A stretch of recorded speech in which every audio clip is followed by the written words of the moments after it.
സ്വാമിയേ ശരണമയ്യപ്പ. ഞാൻ കൊട്ടാരം ജയരാമൻ നമ്പൂതിരി 2022-23 കാലയളവിലെ ശബരിമല മേൽശാന്തി. ശബരിമലയിലേക്ക് പോകുന്നതിന് മുൻപും ഇപ്പോഴും ശാന്തി ചെയ്യുന്നത് ചൊവ്വ മഹാശിവക്ഷേത്രത്തിൽ ആണ്. എന്നോടൊപ്പം ഇവിടെ ഇരിക്കുന്നത് മുരളീധര വാര്യരാണ്. കല്യാശ്ശേരിയാണ് അദ്ദേഹത്തിൻ്റെ സ്വദേശം. ഞങ്ങൾ രണ്ടുപേരും കണ്ണൂർ ജില്ലക്കാർ തന്നെയാണ്. കൂടാതെ കണ്ട് മുരളി ഒരു ജ്യോതിഷ പണ്ഡിതനാണ്. മറ്റ് പല കാര്യങ്ങളും പൊതുപ്രവർത്തനങ്ങളും ഒക്കെ തന്നെ നടത്തുന്നുണ്ട്.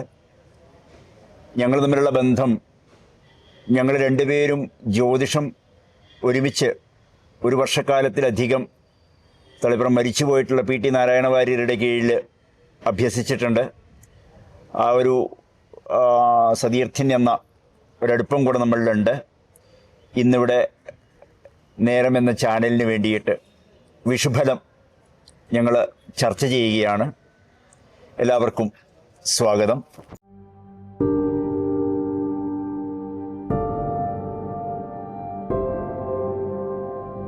അപ്പം നമ്മൾ ഈ വർഷത്തെ വിഷുഫലം, അടുത്ത വിഷു വരെയുള്ള ഫലം എങ്ങനെയൊക്കെയാണ് ജ്യോതിഷത്തിൽ പ്രഡിക്റ്റ് ചെയ്തിട്ടുള്ളത്, അതിൻ്റെ ഒരു വിശദാംശം പറയാം.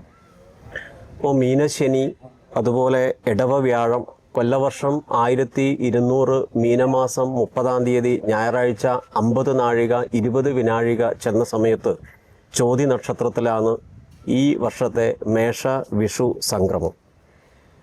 ആ മേഷ വിഷു സംക്രമം കൃഷ്ണപക്ഷത്തിലെ പ്രതിപദ തിഥിയും അതുപോലെ തന്നെ പന്നിക്കരണവും വജ്രനാമ നിത്യയോഗവും കൂടിച്ചേർന്ന സമയത്താണ് ഈ വർഷത്തെ മേഷ വിഷു സംക്രമം.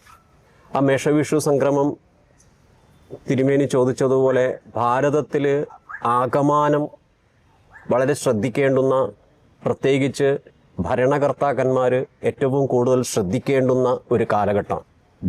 ചില നേതൃത്വ സ്ഥാനത്ത് ഇരിക്കുന്നവർക്ക് തന്നെ ചില അപജയങ്ങൾ സംഭവിക്കാൻ ഇടയുള്ള ഒരു വർഷം കൂടിയാണ് ഈ വർഷത്തെ വിഷു ഫലം. കാരണം അതിനേറ്റവും പ്രധാനം, നേരത്തെ പറഞ്ഞതുപോലെ തുലാവക്കൂറിൽ മകരലഗ്നത്തിലാണ് ഈ വർഷത്തെ മേഷ വിഷു സംക്രമം. അതുകൊണ്ട് തന്നെ ജനങ്ങളിൽ അശാന്തി ഉണ്ടാകുന്ന ഒരു വർഷം, ജനങ്ങളിൽ ഭീതി വന്നു ചേരുന്ന ഒരു വർഷമാണ്. അതുപോലെ ദേശത്തും രാജ്യത്ത് ആകമാനവും ഭരണരംഗത്തുള്ളവരും നേരത്തെ പറഞ്ഞതൊരു വളരെ ശ്രദ്ധിക്കേണ്ടുന്ന, സംരക്ഷണം ചെയ്യേണ്ട ആ സംരക്ഷണത്തിൽ നിന്നുള്ള ചുമതല കുറഞ്ഞ് പ്രവർത്തിക്കുന്ന ഒരു വിഷുഫലമാണ് കാണുന്നത്.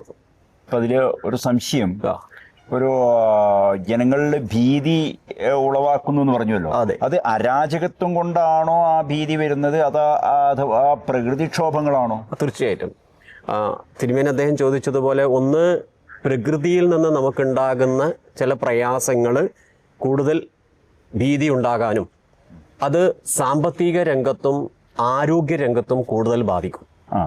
അത് ജനങ്ങളെ സംബന്ധിച്ച് ഭീതി ഉണ്ടാക്കും. ജനങ്ങളിൽ അർപ്പിച്ച വിശ്വാസം സംരക്ഷിക്കാൻ പറ്റാത്തൊരവസ്ഥ ഭരണരംഗത്തുള്ളവർക്ക് വന്നേക്കുന്ന ഒരു വിഷുഫലം. അരാജകത്വവും പ്രകൃതി ദുരന്തവും എല്ലാം കാരണമാണ്. അതിൽ പ്രത്യേകിച്ച് സാമ്പത്തികവും ആരോഗ്യവുമാണ് കൂടുതൽ ശ്രദ്ധിക്കേണ്ടത് ഈ വിഷുഫലത്തിൽ. അതുപോലെ തന്നെ ജനങ്ങളുടെ ഇടയിൽ അമർഷങ്ങൾ വരാം. അതുപോലെ തന്നെ വിവാദങ്ങൾ കൂടുതൽ വരാനുള്ളൊരു സാധ്യത ഈ ഒരു വിഷുഫലത്തിൽ വന്നു ചേരുന്നുണ്ട്. ഇന്ത്യയുടെ ചില ഭാഗങ്ങളിൽ അങ്ങ് നേരത്തെ തിരുമേനി ചോദിച്ചതുപോലെ ഭൂചലനം, പ്രകൃതിക്ഷോഭം എന്നിവ മുൻകൂട്ടി പഠിച്ച് പ്രാവർത്തികമാക്കാൻ ശ്രദ്ധിക്കേണ്ടതുണ്ട് എന്ന് വിഷുഫലം സൂചിപ്പിക്കുന്നു. അപ്പം അതിൽ ഒരു സംശയം, ഈ പ്രകൃതി ക്ഷോഭം എന്ന് പറഞ്ഞു, അതെ, അത് അതിവർഷമാണോ അല്ല അതിവേനലാണോ? മഴ കൊണ്ടും അല്ലെ വേനൽ കൊണ്ടും ഉണ്ടാവാം. അതെ, വേനലാണ് കൂടുതൽ. വേനൽ കൊണ്ടാണ് ബുദ്ധിമുട്ടിക്കാൻ വെള്ളം കുറയും.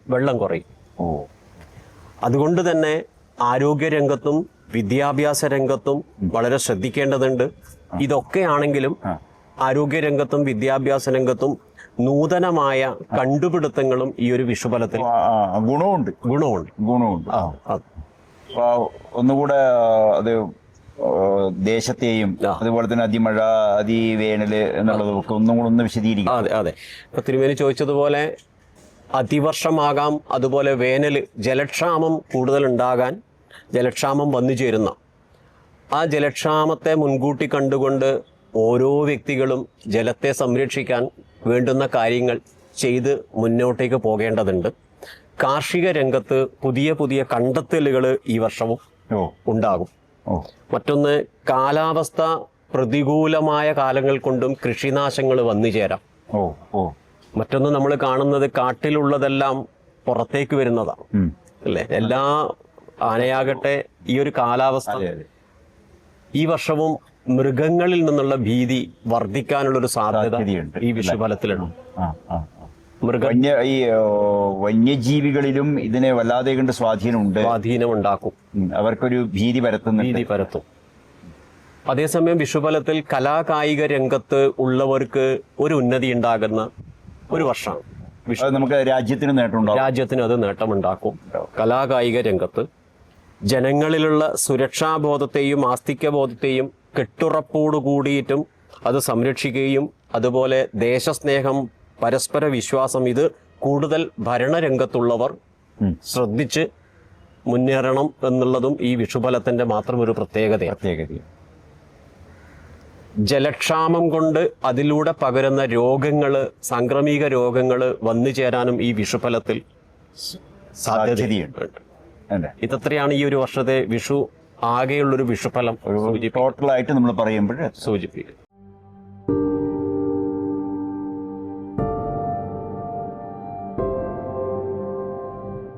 നമ്മൾ ജനങ്ങൾ ശ്രദ്ധിക്കേണ്ടത്, നിങ്ങളുടെ കൂറ് വെച്ചിട്ടാണ് നമ്മൾ ഫലം പറയുന്നത്, നക്ഷത്രം വെച്ചിട്ടല്ല, കൂറ് വെച്ചിട്ടാണ്. അപ്പം മേടക്കൂറിന് എന്താണ് ഇപ്രാവശ്യത്തെ ഫലം, എങ്ങനെയാണ് അവരെ സ്വാധീനിക്കുക?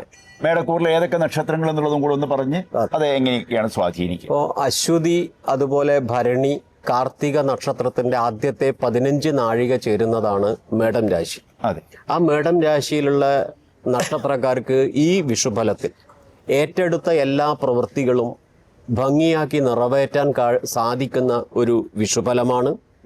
അത് മംഗളകർമ്മങ്ങളിൽ സാക്ഷിയാകാൻ പറ്റുന്നൊരു വിഷുഫലമാണ്. കുടുംബത്തിലോ ദേശത്തോ ഉള്ള മംഗളകർമ്മങ്ങളിലൊക്കെ ഈ നക്ഷത്രക്കാർ കൂടുതൽ ഭാഗഭാക്കാവാൻ പറ്റും. ദീർഘയാത്രകള് ഈ വിഷുഫലത്തിലുണ്ട്. അതുപോലെ നേതൃത്വ സ്ഥാനത്ത് ഇരിക്കുന്ന ആളുകളെ സംബന്ധിച്ചുള്ള അശ്വതി, ഭരണി, കാർത്തിക നക്ഷത്രക്കാർക്ക് കുറച്ചുകൂടി അഭിവൃദ്ധി ഉണ്ടാകുന്ന ഒരു കാലഘട്ടമാണ്. വിദ്യാഭ്യാസ രംഗത്ത് ഉന്നതി ഉണ്ടാകുന്ന ഒരു കാലഘട്ടമാണ്.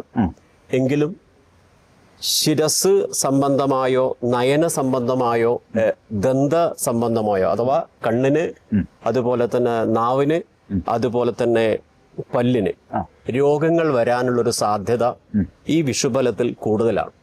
അതുകൊണ്ട് തന്നെ ഇവര് സുബ്രഹ്മണ്യ ഭജനം ചെയ്യുന്നത് നന്നായിരിക്കും. അശ്വതി, ഭരണി, കാർത്തിക, മേടൻ രാശിയിലുള്ള ഈ 2.25 നക്ഷത്രക്കാരും.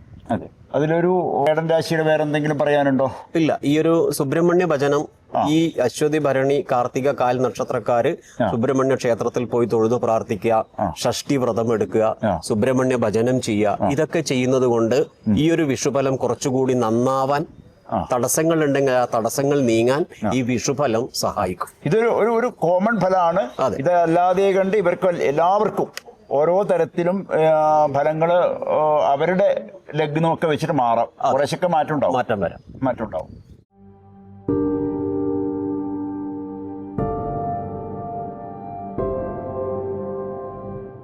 ഇടവൻ രാശിയിലേക്ക് പോവാം. ഇടവൻ രാശിയെ സംബന്ധിച്ചിടത്തോളം കാർത്തിക മുക്കാലും രോഹിണിയും മകീരത്തരയും ഇടവക്കൂറ് എന്നാണല്ലോ പറയാ. അപ്പൊ കാർത്തികയുടെ മുക്കാൽ ഭാഗവും അതുപോലെ തന്നെ രോഹിണി നക്ഷത്രവും അതുപോലെ മകീരത്തിന്റെ അരയും ആദ്യത്തെ അര, ഈ നക്ഷത്രക്കാർക്ക് എങ്ങനെയാ ഇതൊക്കെ സ്വാധീനം എങ്ങനെയാ വരിക? ഇടവരാശിയിലുള്ള ഈ നക്ഷത്രക്കാരെ സംബന്ധിച്ച് വിദ്യാർത്ഥികൾക്ക് ഒരു ഉത്തമമായ ഒരു വിഷുഫലമാണ്. അതുപോലെ വ്യാഴത്തിന്റെ അനുകൂല സ്ഥിതി കൊണ്ട് സാമ്പത്തികമായ നേട്ടങ്ങൾ വന്നു ചേരുന്ന ഒരു വിഷുഫലമാണ്.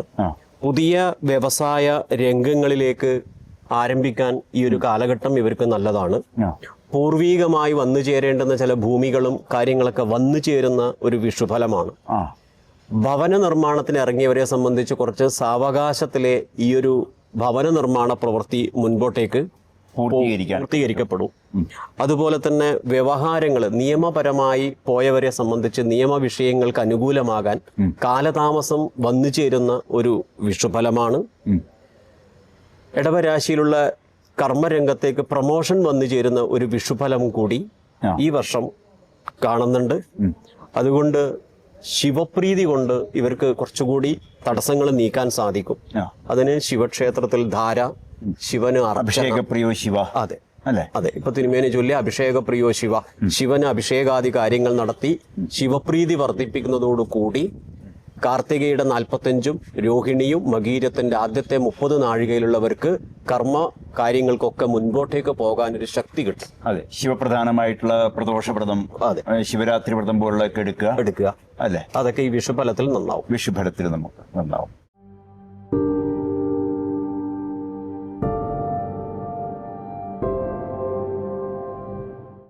അടുത്ത രാശി മിഥുനമാണ്. അപ്പോൾ മിഥുനക്കൂറിൽ വരുന്ന നക്ഷത്രങ്ങള് മകീരത്തിന്റെ അവസാനത്തെ പകുതി, അതെ, അതുപോലെ തന്നെ തിരുവാതിര നക്ഷത്രം മുഴുവനും, അതെ, പുണർദത്തിന്റെ ആദ്യത്തെ 3/4 ഭാഗം. അതെ. ഈ നക്ഷത്രങ്ങൾ ഈ കൂറിൽ വരുന്ന മിഥുനക്കൂറിൽ വരുന്ന ആൾക്കാർക്ക് എങ്ങനെയാണ് വിഷുഫലം പറയാം? ഇപ്പൊ സാമ്പത്തികമായ പ്രയാസങ്ങള് തരണം ചെയ്യുന്നൊരു വർഷമാണ് മിഥുനക്കൂറുകാരെ സംബന്ധിച്ച്. അതേസമയം സ്വജനങ്ങളുമായി കലഹിക്കുന്ന ഒരു കാലഘട്ടമാണ്. സാഹോദര്യ ബന്ധത്തിൽ വിള്ളലുകൾ വന്നു ചേരുന്ന ഒരു വിഷുഫലമാണ്. കർമ്മരംഗത്ത് ധാരാളം അലച്ചിലുകളും ഒക്കെ വന്നു ചേരും മിഥുനക്കൂറിലുള്ള ഈ നക്ഷത്രക്കാരെ സംബന്ധിച്ച്. അതുകൊണ്ട് തന്നെ ക്ഷേത്ര ആചാരങ്ങളും അനുഷ്ഠാനങ്ങളും നമ്മുടെ അവരവരുടെ സംസ്കാരത്തിൻ്റെ ധർമ്മങ്ങൾ അനുഷ്ഠിച്ച് മുൻപോട്ടേക്ക് പോകേണ്ടുന്ന ഒരു പ്രധാനപ്പെട്ട ഒരു വർഷം കൂടിയാണ്. അതേസമയം സാംസ്കാരിക രംഗത്തും പൊതുരംഗത്തും പ്രവർത്തിക്കുന്ന മകീര്യം, അതുപോലെ തന്നെ തിരുവാതിര, പുണർദത്തിന്റെ ആദ്യത്തെ 45 നാഴിക, ഇവർക്ക് കലാ സാംസ്കാരിക രംഗത്തുള്ളവർക്ക് ഒരു ഉന്നതി വന്നു ചേരുന്ന ഒരു വിഷുഫലമാണ്. അതേസമയം ഗവേഷണ രംഗത്തുള്ളവർക്കും അഭിവൃദ്ധി ഉണ്ടാവുന്ന ഒരു കാലഘട്ടം. നേരത്തെ തിരുമേനി പറഞ്ഞതുപോലെ വ്യാഴത്തിന്റെ അടിസ്ഥാനമായതുകൊണ്ട് വിഷ്ണു പ്രീതിയാണ് ഈ നക്ഷത്രക്കാർക്ക് പ്രാധാന്യം. അല്ലേ? വിഷ്ണു എന്നുള്ളത് കൊണ്ട് ഇപ്പം ചില വിഷയങ്ങളിലൊക്കെ ശ്രീരാമാദ്യ അവതാര വിഷ്ണു എന്നൊക്കെ പറയാറുണ്ട്. ചിലതില് മഹാവിഷ്ണു എന്ന് പറയാറുണ്ട്. ഇപ്പൊ അവിടെ ഏത് തീർച്ചയായിട്ടും മഹാവിഷ്ണു ആണോ? അല്ല. അതെ, അതെ. ഇവിടെ പറയേണ്ടത് ജീവോസ്തു നാരായണ, സാക്ഷാൽ മഹാവിഷ്ണുവായും അനന്തപത്മനാഭനായി. അല്ലേ? തിരുവനന്തപുരംകാരെ സംബന്ധിച്ച് പത്മനാഭനെ തൊഴുതോളൂ, അല്ലെ? വടക്കോട്ടേക്ക് ഓരോ അമ്പലത്തിൽ ഓരോ പ്രതിഷ്ഠയ്ക്ക് സങ്കല്പം ഉണ്ടാവുമല്ലോ. ചിലപ്പോ ഗുരുവായൂർ കൃഷ്ണനായിട്ട് എന്നൊക്കെ പറയുന്നത് പോലെ നമുക്കൊരു വിഷ്ണു എന്ന രീതിയിലുള്ളതാണ് കുറച്ചുകൂടെ പ്രാധാന്യം. വിഷ്ണു പ്രീതി വർദ്ധിപ്പിക്കുക, വിഷ്ണുവിന് തുളസിമാല ചാർത്തുക, അലങ്കാരപ്രിയോ വിഷ്ണു, അലങ്കാര മാലകള്, അതുപോലെ തന്നെ പട്ടുകള്, അതെ, മഞ്ഞപ്പട്ട് സമർപ്പിച്ചും ഒക്കെ ഈ ഒരു വിഷുഫലം മാറ്റിയെടുക്കും. അതെ. അപ്പൊ അത് മിഥുനക്കാരെ കുറിച്ച് ഇത്രേ പറയാനുള്ളൂ. അത്രേ ഉള്ളൂ. അല്ലെ? ഈ മിഥുനം രാശിക്ക് ശേഷാ സ്വനാമശര എന്ന് പറയുന്ന ഒരു ഇത് പറയണ്ടല്ലോ. അതെ, അതെ. അപ്പൊ അവിടെ ഈ മിഥുനം എന്നുള്ളത് ഒരു ദാമ്പത്തികവുമായി ബന്ധപ്പെട്ടിട്ടുള്ളതാണ്. തീർച്ചയായും. അതുമായിട്ട് എന്തെങ്കിലും പ്രത്യേകിച്ച് പറയാനുണ്ടോ? അതെ, അതെ. അങ്ങ് ചോദിച്ചൊരു ചോദ്യത്തിന് ആ മിഥുനൻ രാശിയുടെ 7ാം ഭാവവതിയായ വ്യാഴം 12-ൽ നിൽക്കുന്ന ഒരു കാലഘട്ടമായതുകൊണ്ട് ദാമ്പത്യ ജീവിതത്തിലൊക്കെ ചെറിയ ചെറിയ പ്രയാസങ്ങൾ ഈ മകീര്യം അവസാനത്തെ 30-ഉം തിരുവാതിര പുണർദത്തിന്റെ ആദ്യത്തെ 45 നാഴികക്കാർക്കും ദാമ്പത്യ ജീവിതത്തിലൊക്കെ ചെറിയ തടസ്സങ്ങളും പ്രയാസങ്ങളൊക്കെ വന്നു ചേരും. അത് വിവാഹ വിഷയത്തിലൊക്കെ വരാം. അതെ, അതെ. ആ വിഷ്ണു പ്രീതി കൊണ്ട് അതിനെ മാറ്റിയെടുക്കാം.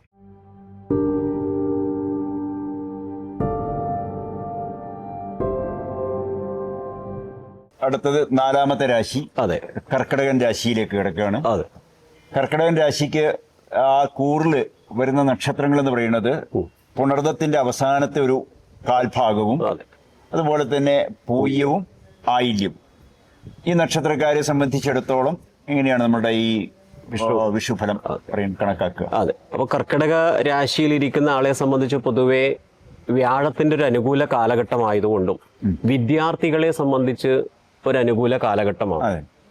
അതുപോലെ തന്നെ ഗവൺമെന്റിൽ നിന്ന് ചില ആനുകൂല്യങ്ങളൊക്കെ വന്നു ചേരേണ്ടുന്നവരെ സംബന്ധിച്ച് ഈ ഒരു വിഷുഫലം നല്ലതാണ്. അതുപോലെ തന്നെ ഈ വാദസംബന്ധമായ രോഗങ്ങളുള്ളവരൊക്കെ കുറെ കൂടി ശ്രദ്ധിച്ചില്ല എങ്കിൽ രോഗം മൂർധന്യാവസ്ഥയിലെത്താനുള്ള ഒരു സാധ്യത ഈ വിഷുഫലത്തിലുണ്ട്. അതവർ വളരെ ആരോഗ്യപരമായി കർക്കിടക രാശിയിലുള്ള ആളുകൾ വളരെ ശ്രദ്ധിക്കേണ്ടുന്ന ഒരു കാലഘട്ടമാണ്. അതേസമയം ഭവനവുമായി ബന്ധപ്പെട്ട അലങ്കാര വസ്തുക്കൾ വാങ്ങാനും ഭവനം മോടി പിടിപ്പിക്കാനും സമയം ഈ വിഷുഫലം ഇവർക്ക് അനുകൂലമാണ്. ജോലി സംബന്ധമായ വിഷയത്തിൽ അഭിവൃദ്ധിപ്പെടേണ്ടുന്ന ഒരു കാലം. ഫ്ലാറ്റ് സംബന്ധമായ കാര്യങ്ങളൊക്കെ വാങ്ങാൻ ഉദ്ദേശിക്കുന്ന ആളുകൾക്ക് വർഷങ്ങളായി നടക്കാത്തത് ഈ വിഷുഫലത്തിൽ വന്നു ചേരുന്നതാണ്. ബിസിനസ് ഒക്കെ ഗുണം ചെയ്യും. കാരണം കർക്കിടക രാശിക്കാരെ സംബന്ധിച്ച് ഈ രാശിയില് സമയപ്പഴവിന് പ്രായശ്ചിത്ത പരിഹാരാർത്ഥം നവഗ്രഹ ക്ഷേത്രത്തിൽ പോയി തൊഴുതു പ്രാർത്ഥിക്കുക, നവഗ്രഹങ്ങൾക്ക് വെളുത്ത പുഷ്പം കൊണ്ട് മാല ചാർത്തുന്നതൊക്കെ ഈ വിഷുഫലത്തിൽ നല്ലതാണ്. അതിലൊരു സംശയം, നമ്മുടെ ചില ആൾക്കാരെ സംബന്ധിച്ചിടത്തോളം ചില നക്ഷത്രങ്ങൾ അവരുടെ നക്ഷത്രം നല്ലത് മോശം അങ്ങനെ ഇങ്ങനെ പറയുന്നുണ്ട്. അപ്പൊ ഇതിൽ ഈ ആയില്യം നക്ഷത്രം പലർക്കും പേടിയുള്ള ഒരു നക്ഷത്രമായിട്ടാണ് ആദ്യം കാണുന്നത്. നാഗത്തിന്റെ ഒക്കെ ഉള്ളത് കൊണ്ടാണോ അറിയില്ല. അത് ഈ കർക്കിടക രാശിയിൽ വരുന്നത് കൊണ്ട് അവർക്ക് എന്തെങ്കിലും പ്രത്യേകിച്ച് എന്തെങ്കിലും? അല്ല, തിരുമേനി ചോദിച്ചത് സത്യത്തിൽ എല്ലാവരുടെയും ഒരു ചോദ്യമാണ്. കാരണം ആയില്യം നക്ഷത്രത്തിലാണ് മഹാത്മാഗാന്ധിജി ജനിച്ചതെന്നാണ് പറയുന്നത്. അദ്ദേഹം ഇല്ലെങ്കിൽ ഇന്ന് നമ്മളെ ഭാരതത്തിന് ഇത്രയും പ്രശസ്തി കിട്ടില്ല. തീർച്ചയായും. അപ്പൊ അതുകൊണ്ട് ആയില്യം നക്ഷത്രം ജനിച്ചു എന്നുള്ളത് പലരും ചിന്തിക്കുന്നതാണ്. നാഗങ്ങളെ അവരെ സംബന്ധിച്ച് ആ നക്ഷത്രത്തിന്റെ ഒരു പ്രാധാന്യം കൊണ്ട് ആ ദേവതാ സങ്കല്പം അതിലേക്ക് വരുന്നു എന്നാണ്. ഇപ്പൊ വിശാഖം നക്ഷത്രത്തിൽ ജനിച്ചു അല്ലെങ്കിൽ തിരുവാതിര നക്ഷത്രത്തിൽ ജനിച്ചു എന്ന് പറഞ്ഞാൽ ദേവബന്ധമുള്ളത് കൊണ്ടാണ് അതിനൊന്ന് ആരോപിക്കപ്പെടുന്നത്. അല്ലാതെ പ്രത്യേകിച്ച് അവർക്കൊരു നാഗവിഷയത്തിന്റെ ഒരു ദോഷം ആയില്യ നക്ഷത്രത്തിൽ പറയേണ്ടതില്ല. ഇല്ല. അല്ല, അങ്ങനെ പറയുന്നതിന് യുക്തിയുണ്ടോ? ഇപ്പൊ ഒരു സാന്ദർഭികമായിട്ട് ഒരു ചോദ്യമാണ്. അതായത് ഒരു നക്ഷത്രം നല്ലത്, ഒരു നക്ഷത്രം മോശം എന്ന് പറയുന്നത് ശരിയാണോ? അത് അങ്ങനെ ജ്യോതിഷത്തിൽ അങ്ങനെ ഒരു? തീർച്ചയായിട്ടും. അങ്ങ് തിരുമേനി അദ്ദേഹം ചോദിച്ചത് 27 നക്ഷത്രങ്ങളും ശ്രേഷ്ഠന്മാരെ കൽപ്പിക്കുന്ന സമയത്ത് എല്ലാവർക്കും നക്ഷത്രാത് ഹരത്തെ പാപം, എല്ലാ നക്ഷത്രങ്ങളും പാപങ്ങളെ ഇല്ലാതെ ഉണ്ടാക്കാനാണ്. അതുകൊണ്ടാണ് നമ്മൾ ക്ഷേത്രങ്ങളിൽ വന്ന സമയത്ത് നീരാഞ്ജനം കഴിക്കുന്നു, നെയ്വിളക്ക് വെക്കുന്നു എന്ന് പറയുമ്പോൾ നമ്മുടെ നക്ഷത്രം പറയുന്നത് നമ്മുടെ എന്തെങ്കിലും ദോഷങ്ങളുണ്ടെങ്കിൽ അത് പരിഹരിക്കപ്പെടാനാണ്. അപ്പൊ അതുകൊണ്ട് ഒരിക്കലും ഒരു നക്ഷത്രവും ദോഷമെന്ന് ആചാര്യന്മാർ എവിടെയും എഴുതിയിട്ടില്ല. ഉണ്ടെങ്കിൽ പോലും പറഞ്ഞിട്ടുള്ളത് ചില നക്ഷത്രങ്ങളുടെ പാദങ്ങളിൽ ജനിച്ചാലാണ്. അത് അവർക്ക് മാത്രമാണ്. അത് ആ പാദത്തിന്റെ ദോഷം തീർക്കാനുള്ള പ്രായശ്ചിത്തം ജനിച്ച് 4 വയസ്സിനകം ചെയ്താൽ തീരുന്നതേ ഉള്ളൂ.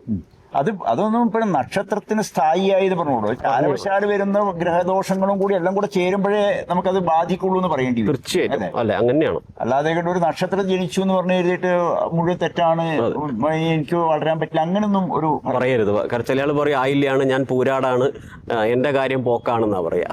ഒരു നക്ഷത്രത്തിനും ദോഷം പറയാൻ തിരുമേനി അദ്ദേഹം പറഞ്ഞ ശാസ്ത്രത്തിൽ പറഞ്ഞിട്ടില്ല. മാത്രമല്ല എത്രയോ മഹാത്മാക്കള് ഈ പറയുന്ന നക്ഷത്രങ്ങളിലൊക്കെ ജനിച്ചിട്ടുണ്ട്. പിന്നെ അത് ഒന്ന് സാന്ദർഭികമായി ചോദിച്ചു. തീർച്ചയായിട്ടും. അതെ. അപ്പൊ നമുക്ക് ഈ കർക്കിടകത്തിനെ കുറിച്ച് എന്തെങ്കിലും പ്രത്യേകിച്ച് വിഷുഫലത്തില് ഈ പറഞ്ഞ നവഗ്രഹ ക്ഷേത്ര ദർശനം കൊണ്ടും നവഗ്രഹ പ്രീതി കൊണ്ടും നവഗ്രഹ സ്തോത്രങ്ങൾ ചൊല്ലുന്നതിലൂടെയും പ്രത്യേകിച്ച് അവര് ഒരു സൂര്യ ആരാധന ചെയ്താൽ മതി അല്ലെ. സൂര്യൻ എന്ന് പറയുന്നത് സർവഗ്രഹങ്ങളുടെയും അധിപനാണ്. സൂര്യാദി സർവഗ്രഹേഭ്യോ നമാന്നാണല്ലോ പറയുന്നത്. അപ്പൊ സൂര്യനെ പ്രാധാന്യപ്പെടുത്തിക്കൊണ്ട് നവഗ്രഹങ്ങളെ ആരാധിക്കുക.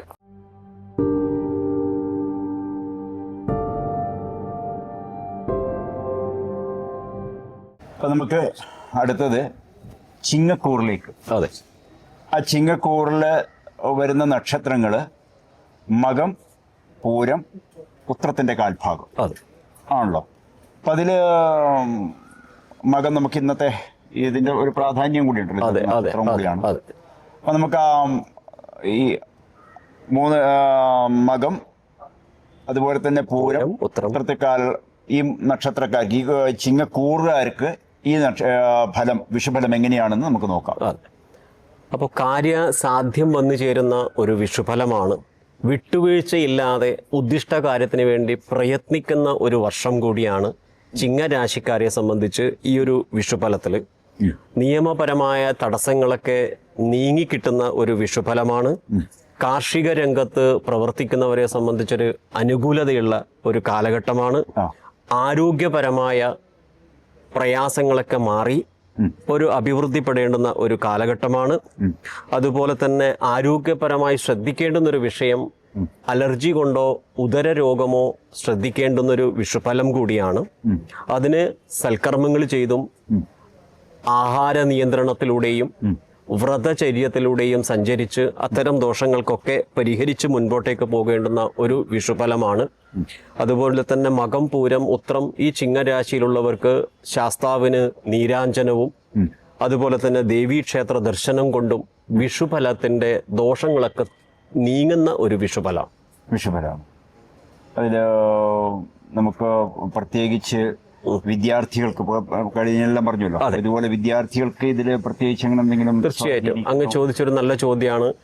വിദ്യാപതിയായ ബുധൻ ഈ വിഷുഫലത്തിൽ ഇത് അനുകൂലമായതുകൊണ്ട് വിദ്യാരംഗത്തും വിദ്യാർത്ഥികളെ സംബന്ധിച്ചും ഒക്കെ ഒരു അനുകൂലമായ ഒരു കാലഘട്ടമാണ്. തൊഴിൽപരമായിട്ടാണെങ്കിൽ ഇപ്പോൾ ആദിത്യനാണല്ലോ, അനുകൂലമാണ്. നേരത്തെ പറഞ്ഞു കാർഷിക രംഗത്തുള്ളവർക്ക് അഭിവൃദ്ധി വന്നു ചേരുന്ന കാലഘട്ടം, നിയമപരമായ തടസ്സങ്ങളൊക്കെ നീങ്ങിത്തരുന്ന ഒരു കാലഘട്ടമൊക്കെയാണ് വിഷുഫലത്തില് ചിങ്ങക്കൂറുകാരെ സംബന്ധിച്ച് ഈ വർഷം. പ്രത്യേകിച്ച് വേറെ എന്തെങ്കിലും പറയാനുണ്ടോ? ഇല്ല, ഒരു നല്ലൊരു സാമാന്യം ഒരു പൊതുവെ 10-ൽ വ്യാഴം വിഷുഫലം ഒരു അനുകൂലമായ ഒരു നക്ഷത്ര രാശിയാണ് ചിങ്ങൻ രാശി.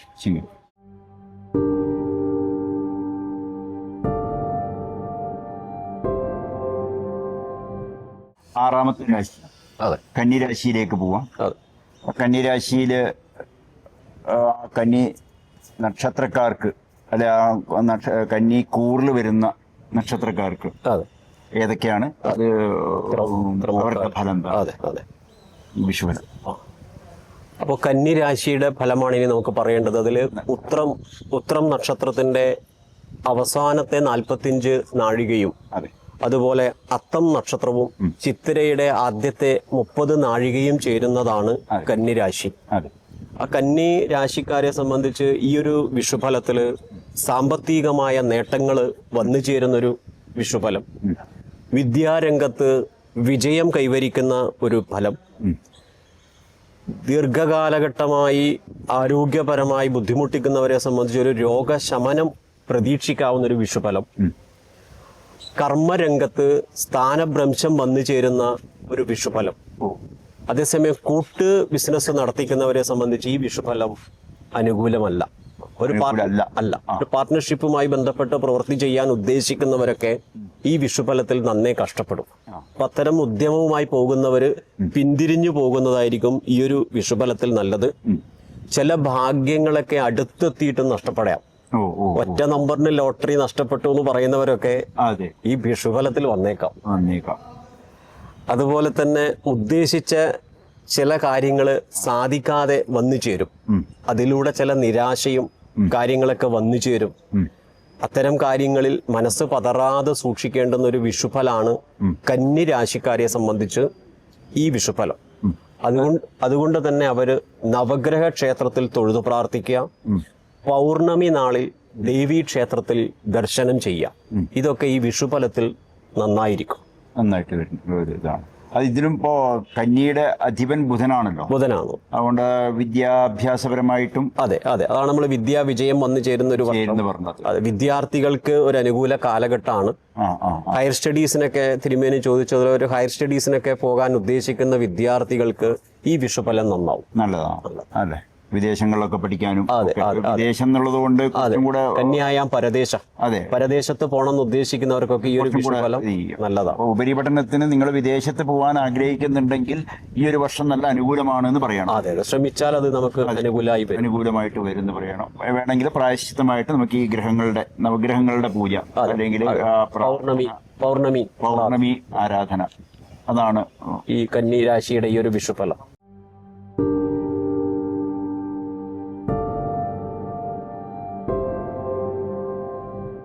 ഏഴാമത്തെ രാശി തുലാവൻ രാശിയിലേക്ക് കടക്കുകയാണ്. തുലാവൻ രാശിയെ സംബന്ധിച്ചിടത്തോളം അല്ലെങ്കിൽ തുലാവക്കൂറ് എന്ന് പറയുന്നത് ചിത്തിരത്തരയും ചോതിയും വിശാഖത്തിന്റെ മുക്കാൽ. അപ്പോൾ ആ ത്രാവക്കൂറുകാർക്ക് എങ്ങനെയാണ് ഈ വർഷം? അതില് സാമ്പത്തികമായ നേട്ടങ്ങൾ വന്നു ചേരുന്ന ഒരു വർഷമാണ്. ദാമ്പത്യ ജീവിതത്തിൽ ചെറിയ ചെറിയ കലഹങ്ങള്, അസ്വാരസ്യങ്ങള് വന്നു ചേരും. യാത്രകള് നിശ്ചയിച്ചാൽ യാത്രകള് മുടങ്ങുന്നൊരു വർഷം. വേണ്ടതുപോലുള്ള യാത്രകള് വന്നു ചേരില്ല. അതേസമയം സാമൂഹിക രംഗത്തും സിനിമ അതുപോലുള്ളതായ മേഖലകളിൽ പ്രവർത്തിക്കുന്നവരെ സംബന്ധിച്ച് ഈ ഒരു വിഷുഫലം നല്ലതാണ്. കാരണം ശുക്രന്റെ അനുകൂലത വന്നു ചേരുന്ന ഒരു കലാപരമായിട്ടുള്ള നല്ലതാണ്. അതേസമയം കരാറ് സംബന്ധമായ ജോലി ചെയ്യുന്ന ആളുകളെ സംബന്ധിച്ച് ഈ വിഷുഫലം നല്ലതല്ല. ആലങ്കാരികമായ ജോലി ചെയ്യുന്നവർക്ക് ഈ വിഷുഫലം നല്ലതാണ്. ഒരു ആലങ്കാരികമായ പ്രവർത്തനത്തിൽപ്പെട്ടതാണ് വസ്ത്രം. ഒരു വസ്ത്രരംഗത്ത് പ്രവർത്തിക്കുന്നവരെ സംബന്ധിച്ച് ഈ ഒരു വിഷുഫലം നല്ലതാണ്. അത് ഡെക്കറേഷൻ എല്ലാം വരുന്നതൊക്കെ അതെ ആലങ്കാരികമായി വന്നു ചേരും. സാഹോദര്യ ബന്ധങ്ങള് അകന്നു നിന്ന ചില സാഹോദര്യ ബന്ധങ്ങളൊക്കെ അടുത്തു നിൽക്കുന്ന ഒരു വിഷുഫലമാണ്.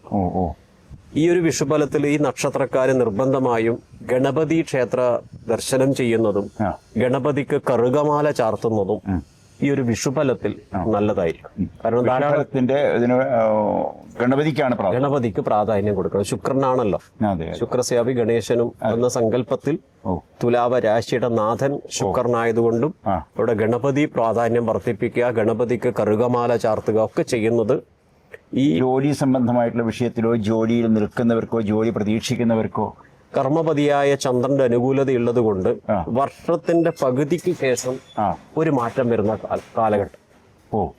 തിരുമേനി ചോദിച്ച ചോദ്യത്തിന് ജോലി സംബന്ധമായി അവർക്കൊരു ഇംപ്രൂവ്മെന്റ് ഉണ്ടാവും. പക്ഷെ അത്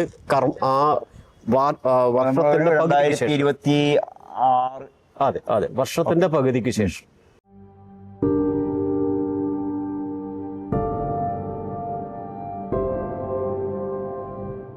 വൃശ്ചികം രാശിയാണ്. വൃശ്ചികക്കൂറിൽ വരുന്ന നക്ഷത്രങ്ങൾ വിശാഖത്തിന്റെ അവസാനത്തെ കാൽഭാഗം, പിന്നീടുള്ള 2 നക്ഷത്രങ്ങൾ പൂർണ്ണമായിട്ട് അനിഴവും തൃക്കേട്ടകയും.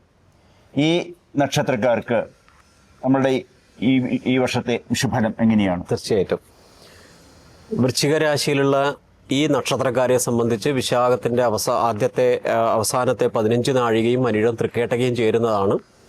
വിദ്യാരംഗത്തേക്ക് വിജയം വന്നു ചേരുന്നൊരു വർഷമാണ്. സൗഹൃദങ്ങള് അകന്നു പോകുന്നൊരു വർഷമാണ്. അപ്പൊ നല്ല സൗഹൃദങ്ങളൊക്കെ ഈ വർഷം വിഷുഫലത്തിൽ അകലാനുള്ള സാധ്യത കൂടുതലാണ്.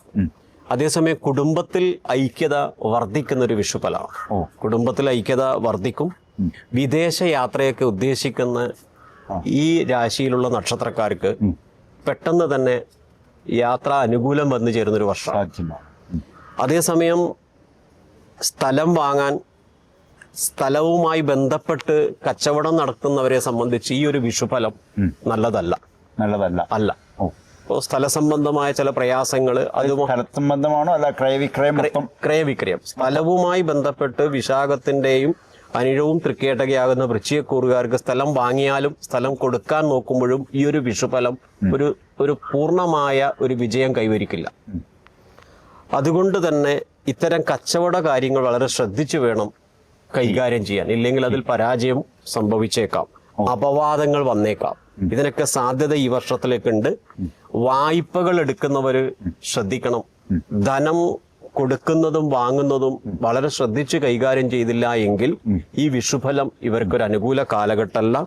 നിർബന്ധമായും വിഷ്ണു സഹസ്രനാമം ചൊല്ലിയോ വിഷ്ണു ക്ഷേത്ര ദർശനം ചെയ്തോ വിഷ്ണു പ്രീതി വർദ്ധിപ്പിക്കേണ്ടുന്ന ഒരു വിഷുഫല. നമ്മുടെ ഈ ഉദ്യോഗാർത്ഥികള്, വിദ്യാർത്ഥികള്, അവർക്കൊക്കെ എങ്ങനെയാണ്? ഉദ്യോഗാർത്ഥികളെ സംബന്ധിച്ച് നമ്മൾ തുടക്കത്തിൽ പറഞ്ഞതുപോലെ ഒരു പൂർണ്ണമായ ഒരു അനുകൂല വർഷമല്ല. വിദ്യാർത്ഥികൾക്ക് അനുകൂല കാലഘട്ടം. ഉദ്യോഗാർത്ഥികൾക്ക് പ്രയത്നിക്കുന്നതിനനുസരിച്ചുള്ളൊരു പ്രയത്ന ഫലം കിട്ടാത്തൊരു വർഷമാണ്. അതുകൊണ്ട് തന്നെ വിഷ്ണു സഹസ്രനാമം, വിഷ്ണു സ്മരണ ചെയ്ത് ഇതിന്റെ തടസ്സത്തെ കുറക്കണം. ഒപ്പം കുടുംബ പരദേവതയോ കുടുംബക്ഷേത്രമോ ഉള്ളവരാണെങ്കിൽ അവരത്തരം കുടുംബക്ഷേത്രത്തിലേക്ക് ഒന്ന് പോയി തൊഴുത് പ്രാർത്ഥിച്ച് പൂർവിക ധർമ്മദൈവ അനുഗ്രഹത്തിലൂടെ മുൻപോട്ടേക്ക് പോകേണ്ടുന്ന ഒരു വിഷുഫലം. അതെ, അപ്പൊ ഇതിൽ ഇവിടെയും വിഷ്ണു എന്നുള്ളത് അവതാര വിഷ്ണു ആണോ അല്ല സാക്ഷാൽ വിഷ്ണു? സാക്ഷാൽ വിഷ്ണു തന്നെ. സാക്ഷാൽ വിഷ്ണു.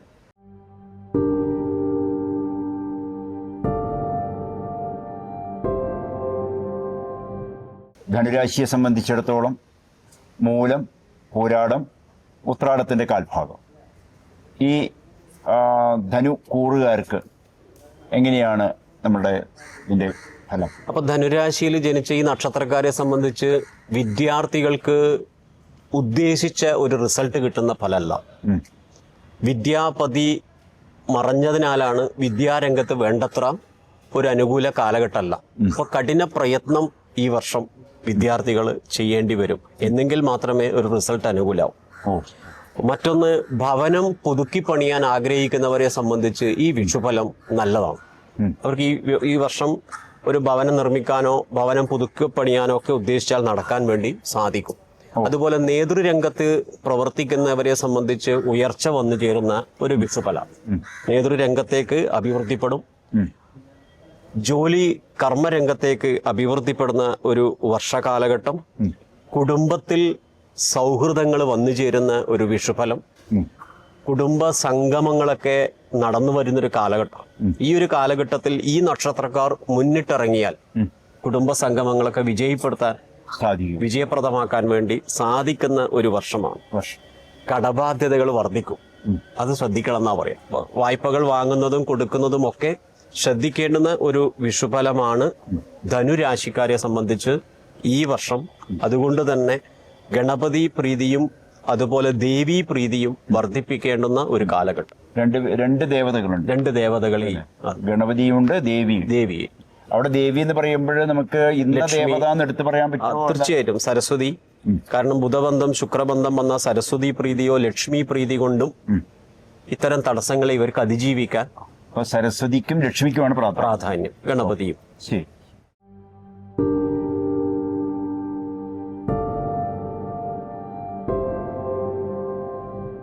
മകരം രാശി, ആ മകരം രാശിയിൽ പെടുന്ന നക്ഷത്രങ്ങൾ എന്ന് പറയുന്നത് ഉത്രത്തിന്റെ കാൽഭാഗം. അതെ അല്ലേ? അതെ. പിന്നെ തിരുവോണം കഴിഞ്ഞാല് തിരുവോണം അവിട്ടത്തിന്റെ പകുതി. ഈ ഒരു നക്ഷത്രക്കാർക്ക് എങ്ങനെയാണ് നമ്മുടെ വിഷുഫലം പറയേണ്ടത്? ഇപ്പോൾ മകര രാശിയിലുള്ള തിരുമേനി സൂചിപ്പിച്ച ഉത്രാടത്തിന്റെ അവസാനത്തെ 45 നാഴികയും തിരുവോണം നക്ഷത്രവും അവിട്ടത്തിന്റെ ആദ്യത്തെ 30 നാഴികയും ചേരുന്ന മകരരാശിക്കാരെ സംബന്ധിച്ച് വിദ്യാർത്ഥികൾക്ക് ഒരു അനുകൂല വർഷം. അതുപോലെ തന്നെ കർമ്മരംഗത്തേക്ക് അഭിവൃദ്ധിപ്പെടുന്ന ഒരു വർഷം. അതേസമയം നേത്ര സംബന്ധമായ ചില രോഗങ്ങൾ വരാൻ ഈ വിഷുഫലത്തിൽ സാധ്യതയുണ്ട്. അപ്പോ അധികം പ്രയത്നിച്ചുകൊണ്ട് അഥവാ അധികം റിസ്ക് എടുക്കുന്ന ജോലികൾ ഒഴിവാക്കുന്നത്, കണ്ണിന് റിസ്ക് കൊടുക്കുന്ന ജോലികൾ ഈ വർഷം ഒഴിവാക്കണം. കണ്ണിന് എന്തെങ്കിലും ആളുകള് തിരുമേനി എഴുത്ത് അങ്ങനെയുള്ള മേഖലയിലൊക്കെ ശ്രദ്ധിക്കണം. അതേസമയം പത്ര മാധ്യമ രംഗത്ത് പ്രവർത്തിക്കുന്ന നക്ഷത്രക്കാരെ സംബന്ധിച്ച് ഈ വർഷം ഒരു നല്ലതാണ്. സാംസ്കാരിക പ്രവർത്തകരെ സംബന്ധിച്ചൊരു അംഗീകാരം വന്നു ചേരുന്ന ഒരു വർഷമാണ്. ഭൂമി സംബന്ധമായോ അതിർത്തി സംബന്ധമായോ ചില തർക്കങ്ങളും അതിലൂടെ വല്ല വ്യവഹാരങ്ങളും വന്നു ചേരുന്നാക്കാവുന്ന ഒരു വിഷുഫലമായതുകൊണ്ട് ഈ ദേവീ ക്ഷേത്ര ദർശനവും നവഗ്രഹ ക്ഷേത്ര ദർശനമൊക്കെ ചെയ്യാം. അതുപോലെ സൈനിക രംഗത്ത് പ്രവർത്തിക്കുന്നവരെ സംബന്ധിച്ച് ഈ വിഷുഫലം നല്ലതാണ്. സൈനിക രംഗത്ത് പോലീസ് ആവട്ടെ മറ്റ് പട്ടാളമാകട്ടെ ഇത്തരം മേഖലയിലുള്ളവരെ സംബന്ധിച്ച് ഒരു വിഷുഫലം വളരെ നല്ല ഒരു ഫലമായിട്ടാണ് കാണുന്നത്. നവഗ്രഹ ക്ഷേത്ര ദർശനം ഏറ്റവും നല്ലത്. നവഗ്രഹ ക്ഷേത്രം പിന്നെ ദേവീ ക്ഷേത്രം ഒന്നുമില്ല, നവഗ്രഹം തന്നെ. അതെ അല്ലേ? ആ ഗ്രഹങ്ങളുടെ പീഡ കൊണ്ട് ഉണ്ടാകുന്നത് നവഗ്രഹ ക്ഷേത്ര ദർശനത്തിലൂടെ ഇല്ലാതെ ഉണ്ടാക്കാൻ നവഗ്രഹ ക്ഷേത്ര ദർശനം ചെയ്ത് ശരി.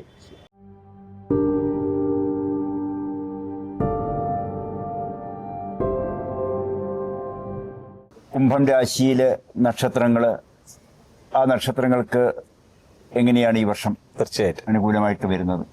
ഇപ്പോ കുംഭം രാശി എന്ന് പറയുന്നത് അവിട്ടം നക്ഷത്രത്തിന്റെ അവസാനത്തെ 30 നാഴികയും അതുപോലെ ചതയം നക്ഷത്രവും പൂരൂരുട്ടാദിയുടെ അവസാനത്തെ 45 നാഴികയും ചേരുന്ന കുംഭം രാശിക്കാരെ സംബന്ധിച്ച് ഈ വിഷുഫലത്തില് വിദ്യാർത്ഥികൾക്ക് ഒരു അനുകൂല കാലഘട്ടമാണ്.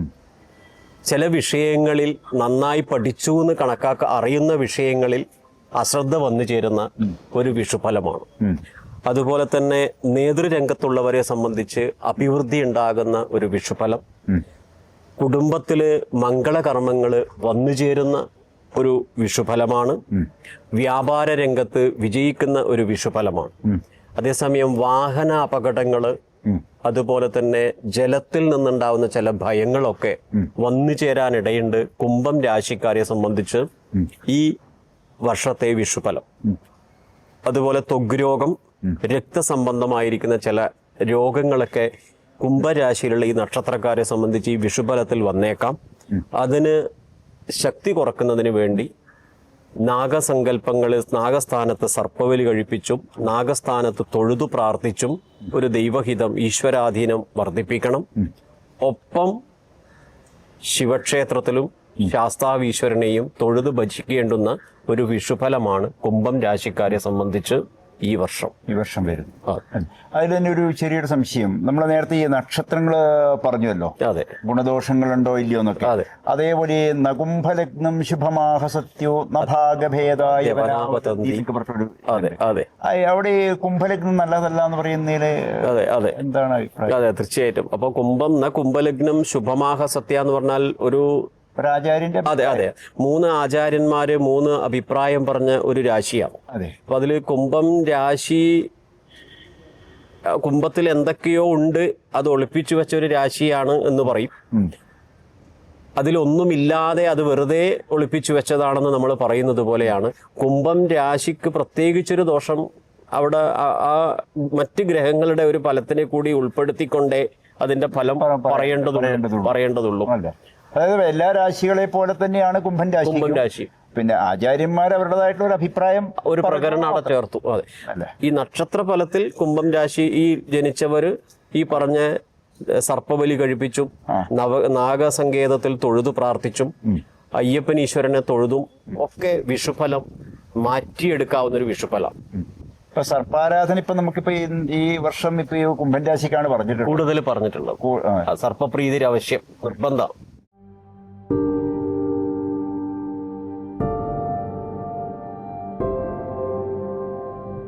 അവസാനത്തെ രാശി അല്ലെങ്കിൽ കൂറ് മീനക്കൂറാണ്. അതെ, ആ മീനക്കൂറില് പൂരൂരട്ടാതി നക്ഷത്രത്തിന്റെ അവസാനത്തെ ഭാഗം, ഉത്രട്ടാതിയും രേവതി.